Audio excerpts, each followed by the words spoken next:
మీలో ఎంతమందికి కెసినో గురించి తెలుసండి? ఎప్పుడన్నా వెళ్లారా? నేనైతే ఫస్ట్ టైమ్ వెళ్తున్నాను. మా హస్బెండ్ అయితే ఈరోజు కెసినో చూపిస్తాను రా అని విన్స్టర్ కెసినోకి తీసుకొచ్చారు. యూఎస్‌లో అయితే అన్ని స్టేట్స్‌కి పర్మిషన్ ఉండదండి. కొన్ని స్టేట్స్‌కే ఇస్తారు. అందులో ఒక్లహోమా ఒకటి.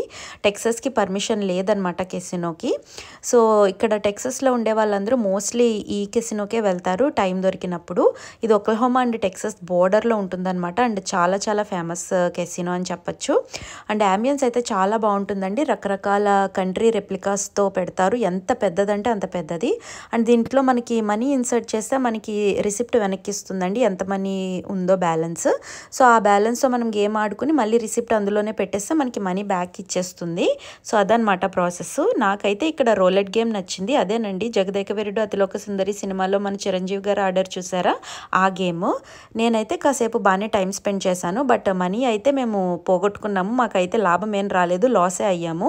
సో, ఎవరు కూడా ఎడిక్ట్ అవ్వకుండా కాసేపు స్పెండ్ చేసి టైం వెళ్ళిపోవడానికైతే మంచి ప్లేసే. బట్ ఎడిక్ట్ అయితే అవ్వద్దనే అనుకుంటున్నాను. నేనైతే ఇది ప్రమోట్ చేయట్లేదండి. నా ఎక్స్‌పీరియన్స్ అయితే షేర్ చేసుకుంటున్నాను అంతే.